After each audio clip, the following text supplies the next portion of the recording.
audio.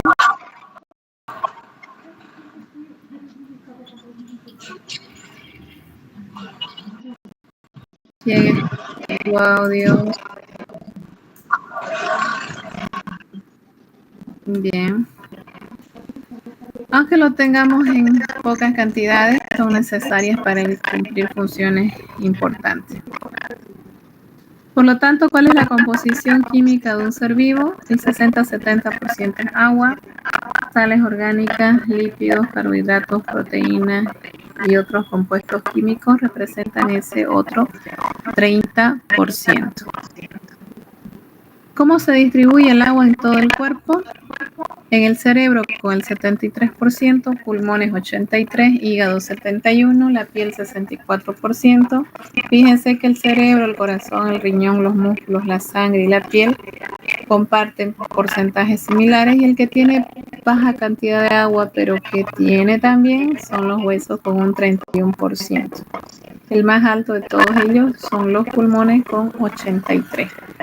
Los riñones, el músculo y la sangre comparten un porcentaje al igual que el cerebro y el corazón, y el 64% de agua también tiene la piel. Por eso es importante y se habla de que debemos estar hidratados tanto los animales como el humano, para evitar también que la piel se desgaste, que sea una piel maltratada por bajo consumo de agua, que ustedes van a ver la importancia de la hormona antidiurética en la regulación del agua. Y el sistema renal también interviene en este equilibrio hídrico mediante la activación de la hormona antidiurética. Esto ya lo hemos visto, la ADH, que son sus abreviaciones. Se activa cuando intentas retener líquido. ¿En qué actividades rutinarias que hacemos tanto los humanos como los animales? Cuando estamos frente a una actividad física. Otro mecanismo es que mientras dormimos no bebemos agua durante muchas horas, por lo tanto el organismo sabe también que tiene que compensar este no consumo de agua durante esas 7 a 8 horas que se duermen. Cuando comemos mucha comida salada, cuando estamos deshidratados por cualquier mecanismo que perdamos líquido.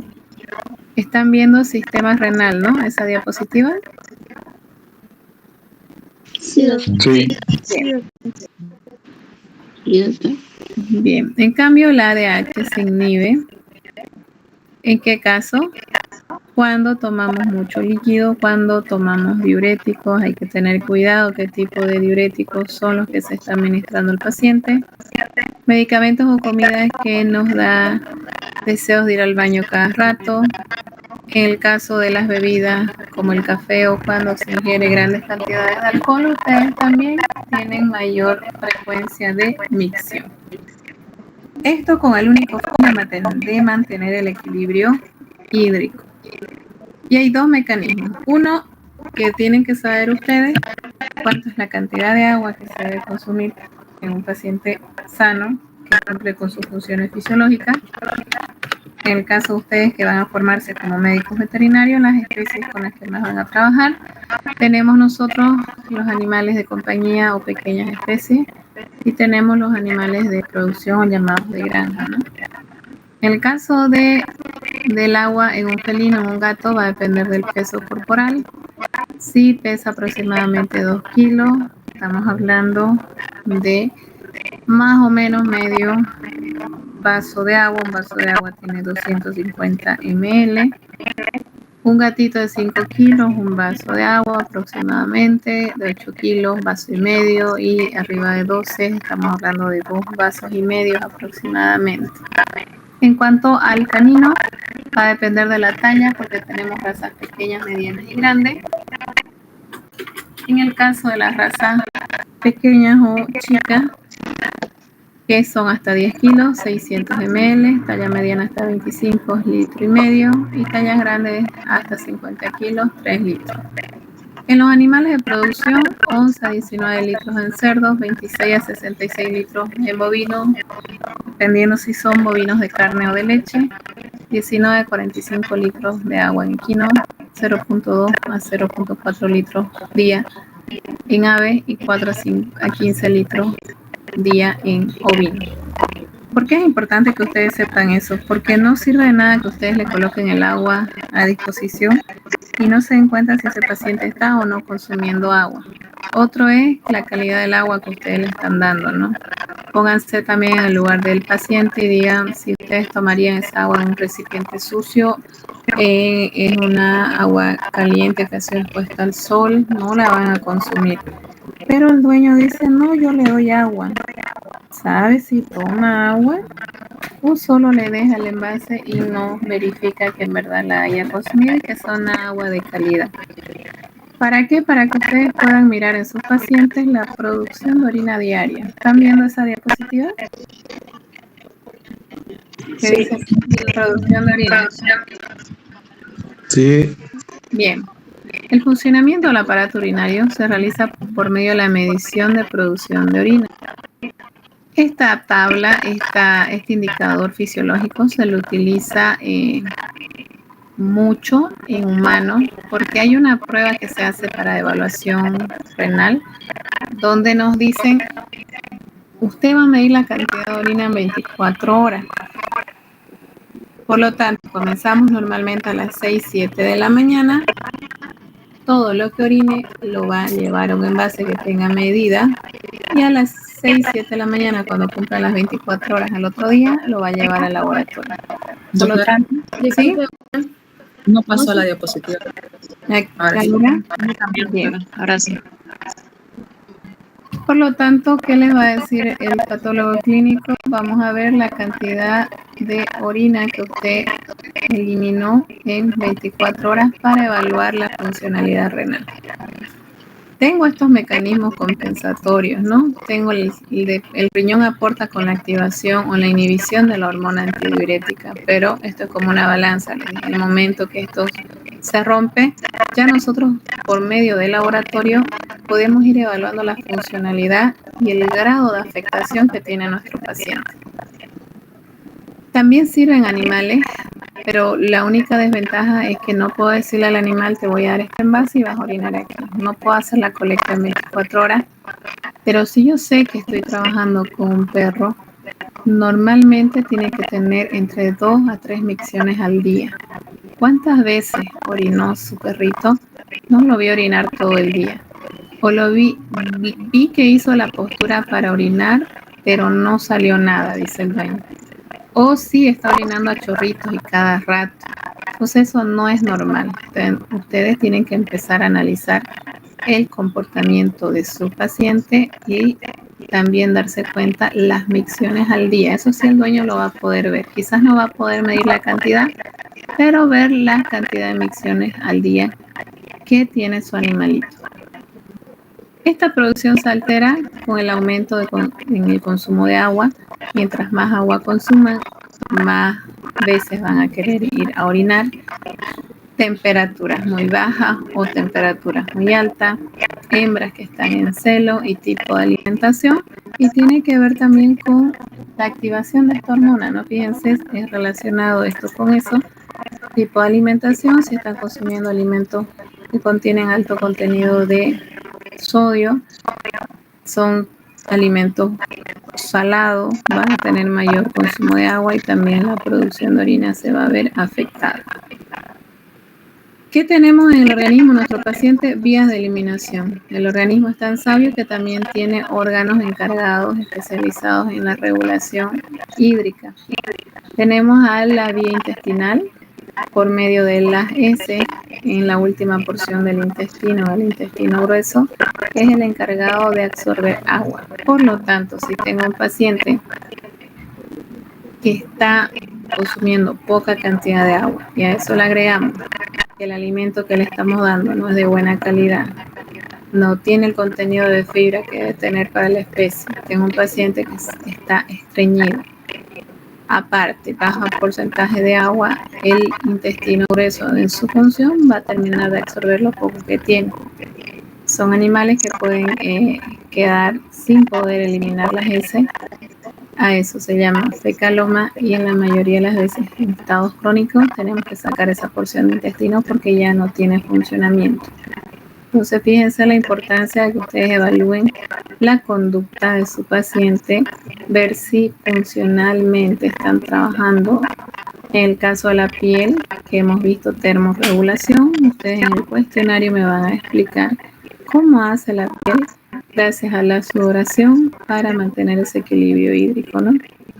El pulmón también, fíjense, el pulmón está compuesto por 83% de agua, cumple funciones importantes dentro de la regulación del oxígeno y dióxido de carbono. Dentro de la actividad renal tenemos el riñón que nos permite con esta activación de las hormonas mantener ese equilibrio hídrico, activarse o no ciertos mecanismos, con el único fin de que estas vías de eliminación estén controladas. Si en algún momento tengo un paciente que no consume nada de agua, que se me postra, tengo un paciente que tiene cálculo, no puede orinar, tengo un paciente estreñido y el dueño no tuvo el cuidado de fijarse hace cuántos días no defeca o hace cuántos días no come, entonces vamos a tener como resultado un estado patológico de su paciente y estos mecanismos ya no están compensados, ya trató el organismo compensarlo y no pudo. Y ustedes van a tener un paciente en estado crítico. ¿Qué se puede hacer? Uno no es tampoco Dios, no tiene esa capacidad de que le llegue un paciente descompensado, un paciente mal, un paciente que ya ese intestino no tiene irrigación sanguínea, no le ha llegado el oxígeno a ese nivel y quiera que nosotros se lo entreguemos a su perrito, a su gatito caminando, ¿no? No, ahí también viene la responsabilidad como dueños de que ellos estén monitorizando a su paciente, monitorizando a su mascota, que también lo lleven de forma que todavía nosotros podamos hacer algo, ¿no? A tiempo. Hasta aquí hemos visto temperatura y concentración de sal y agua, que tiene que ver también dentro de la concentración de sal y agua. No solamente hablamos de presión osmótica, osmosis. También hablamos de la producción de orina, el consumo de agua promedio que debe tener un paciente. Ustedes tienen que ir aprendiéndose esa tabla, tienen que ir aprendiéndose la temperatura corporal normal en sus pacientes, rango mínimo y máximo. Dentro de la concentración de sal y agua, también ustedes han visto que es hipertónico, isotónico e hipotónico. Han hecho un repaso porque lo han visto en bioquímica. Hemos visto la importancia de los lípidos también. Hemos visto esos mecanismos para termorregular que tienen que ver con los vasos sanguíneos, con otros órganos también como el sistema endocrino. ¿Qué pasa cuando un paciente está en hipotermia? ¿Qué mecanismos se activan? Son una de las preguntas que yo le he puesto para que ustedes profundicen un poco más sobre el tema y me lo puedan exponer antes de su parcial. Dentro de la concentración de glucosa, vamos a hacer un repaso rapidito con esta diapositiva de la estructura, ¿no? Forma parte de los hidratos de carbono, se presentan en forma de azúcares, almidones o fibras. Cuando hablamos de los tipos de hidratos de carbono o carbohidratos, ya ustedes han visto simples y complejos, son utilizados como combustible, primer fuente de energía. Esta reserva de energía la manda en forma de glucógeno al hígado del organismo. También hemos llevado gluconeogénesis, que es ese mecanismo de obtención de energía gracias a la glucosa. Ahora vamos a ver lo que es el mecanismo homeostático de regulación de ella a nivel sanguíneo. Y ustedes aquí tienen una imagen igual, una balancita donde tenemos un valor promedio que queda en el medio. Aquí y tenemos qué pasa, qué órgano interviene, cómo se activa el mecanismo cuando está alto o cuando está bajo. Todos los mecanismos tienen eso, un órgano que los representa, una hormona que se activa y tenemos como resultado este mecanismo homeostático va a ser compensado o no. Cuando la concentración de glucosa es baja en sangre, el páncreas, que es el órgano que interviene, produce glucagón. El glucagón es una hormona producida por el páncreas. El páncreas tiene dos actividades, endocrina y exócrina, que produce y estimula el desdoblamiento del glucógeno, por lo tanto la salida de glucosa en el hígado. Tengo la glucosa baja en sangre, lo que va a hacer es sacar esa reserva de glucosa que la tiene en forma de glucógeno, la retira del hígado por hidrólisis, rompe esas cadenas y ya puedo obtener glucosa y mantener esa concentración de glucosa dentro de los valores de referencia. El segundo mecanismo es cuando la concentración de glucosa sube o tengo una hiperglucemia. El páncreas secreta insulina, que es otra hormona, que estimula la absorción de glucosa por la célula y la conversión de esta a glucógeno en el hígado. Hace el mecanismo contrario. Si en el uno retira glucógeno, rompe por hidrólisis y quedan glucosas libres, en el otro las casa, las une para que se forme y queden como glucógeno y se vayan como reserva al hígado. Eso va a tratar de hacer el organismo con toda su potencial que él tiene entre el hígado y el páncreas, pero en algún momento va a fallar y también puede fallar si tengo un problema pancreático o un problema hepático. ¿Qué pasa en el caso de la diabetes? Ya la diabetes es una patología en cual el páncreas produce insulina, pero la insulina no funciona como debería. Esa hormona que debe bajar los niveles de glucosa no está trabajando de forma adecuada. La glucosa no entra a la célula y se acumula en la sangre, no pasa a ser glucógeno en el hígado, queda en sangre circulante, porque la insulina es la que no está trabajando bien. El páncreas produce aún más insulina para lograr que la glucosa ingrese en la célula, pero finalmente se agota, ese mecanismo homeostático cesa debido a un esfuerzo excesivo. Entonces yo lo que tengo es una patología, una enfermedad llamada diabetes. La diabetes tiene distintos tipos de diabetes, pueden observar ustedes y hay una clasificación. La diabetes tipo 1 es causada por una reacción autoinmunitaria, el cuerpo se ataca a sí mismo por error. Esta reacción impide que su cuerpo produzca insulina. La diabetes tipo 2, el cuerpo no usa la insulina adecuadamente y no puede mantener el azúcar en la sangre y mantener los valores normales. La diabetes gestacional se da en mujeres embarazadas y también se da en animales durante la fase o etapa de gestación.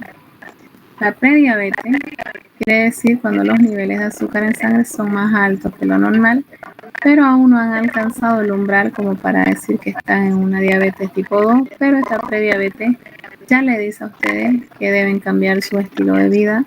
En el caso de los pacientes, que deben cambiar su alimentación también, cambiar su estilo de vida, que no sean tan sedentarios, porque si no tomamos esas medidas vamos a terminar con una diabetes tipo 2. La prediabetes aumenta el riesgo de diabetes tipo 2, enfermedad del corazón y también va a producir un derrame a nivel cerebral. Entonces, fíjense, lo que aquí comenzaba como algo fisiológico normal, que ese mecanismo de regulación interviene el páncreas, el hígado, intervienen dos hormonas importantes, que es el glucagón y la insulina, va a llegar a un punto en el que yo ya no va a poder compensar esos mecanismos y voy a tener la principal patología, que es la diabetes. ¿Hasta aquí alguna duda?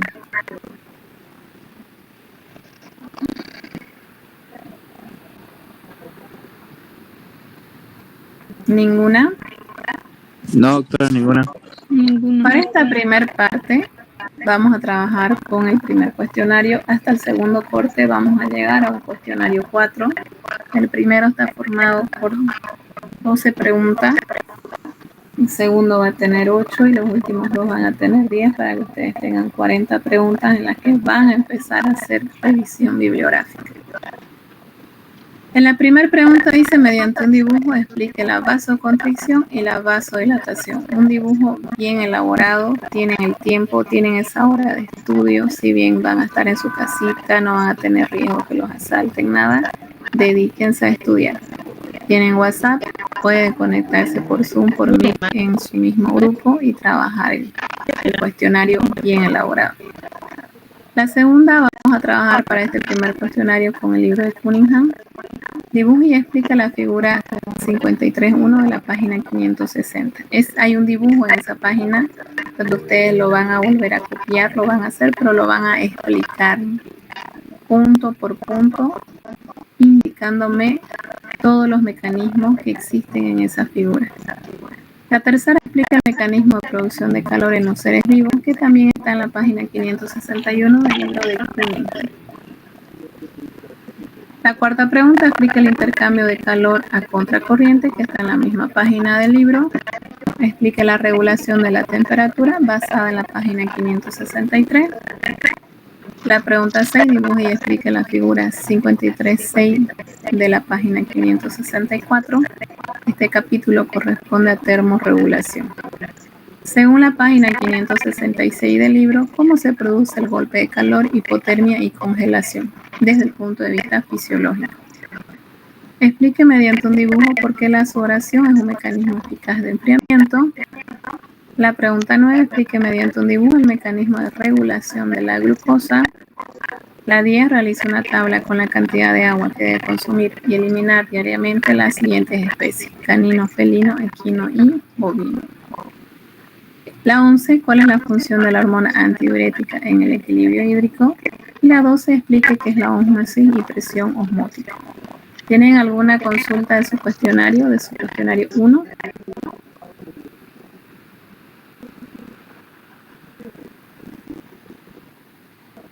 Doctora,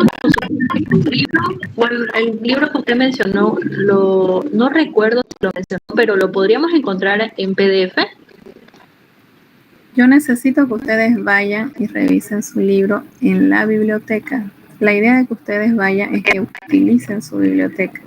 Bien, los libros se están empolvando, nadie va a la biblioteca, nadie saca un carnet de lector. Necesito que ustedes hagan uso de esos libros, que son para ustedes, ¿no? Al menos ya que sea un domingo, que ya no les alcanzó para hacer su cuestionario, para que ustedes busquen un PDF del libro que tienen en su biblioteca. Ya entiendo, pero lo único que me preocupaba un poquito es que no sé si es que en la U ahorita está abierta, o sea, no ahorita precisamente, sino que... Estamos trabajando, todos los administrativos estamos trabajando normal, son ustedes nomás los que no están pasando clases. Ah, ya, está bien. Estamos normal. Bien, cuando ya hay un cierre de todo el personal, yo también les aviso para que no vayan en vano, ¿no? Si es que no trabajáramos ni en la parte administrativa ni en la parte docente, pero ahorita la parte administrativa está trabajando en su horario habitual. Ya, esa era mi duda, gracias. Ya. Doctora, ¿el cuestionario para cuándo sería? El cuestionario ya he dado las fechas del primer día de clase, es el último jueves antes del parcial. Vamos a tener 40 preguntas para trabajarlas. Ustedes en lista son 47, si no me equivoco. Perdón, 77, 72 inscritos. Por lo tanto, yo puedo preguntar de cada grupo a 2 o 3 personas. El grupo 1 me va a explicar la pregunta 1, 2 y 3, y del grupo 1 va a pasar, digamos, a Nahua, Angulo, ya pasa. Yo ya voy a decir quiénes pasan, me presentan su cuestionario a mano. Yo necesito que ustedes decidan entre ustedes quién va a hacer la escritura y que el que lo haga escriba lo mejor posible para que yo pueda entender lo que ustedes quieren decir también. Entregan su cuestionario, defienden su cuestionario, pueden hacer uso de la pizarra, si en caso yo les digo la pregunta 2, pueden dibujarlo. Lo que yo quiero es que ustedes me expliquen lo que estudiaron. Como lo vamos a hacer un jueves antes de los parciales, ustedes ya van a estar listos por si nos tocara tomar el examen el día lunes. Ya solo les queda repasar viernes, sábado y domingo, ¿no? Esa es la idea, que el último jueves nos dediquemos a que ustedes me expliquen cada una de las preguntas. Para esta primera parte son 12, para la segunda van a ser 8. Voy a trabajar ya con el libro de Sacristán. Y para los últimos 2 cuestionarios vamos a trabajar con Gaito y algunos videos que yo les voy a pasar del enlace.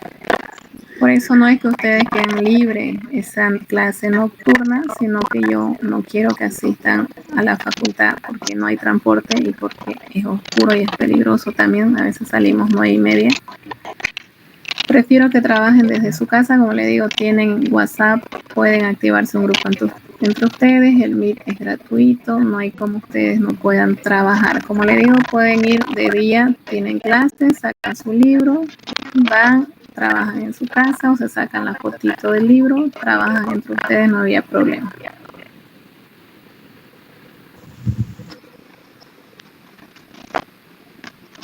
¿Alguna otra pregunta? Para que no tengamos ninguna duda y que sepan que el último jueves antes del primer corte ustedes tienen que presentarme sus 40 preguntas. Doctora, buenas tardes. ¿Sí? Una pregunta, entonces el cuestionario sería grupal. Grupal, por eso ustedes han hecho grupo Ya, de 6 personas. No sería Entonces, para entonces. para el último jueves me presentan las 40 preguntas. Ustedes van trabajando de a poco, como para que no tengan 2 días en hacer 40 preguntas. Ahora van trabajando 12. Cuando terminemos yo les presento las siguientes 8 y ustedes ponen cuestionario 2 y sus 8 preguntas. Después el otro cuestionario 3 y sus 10 preguntas, cuestionario 4 y sus 10 preguntas.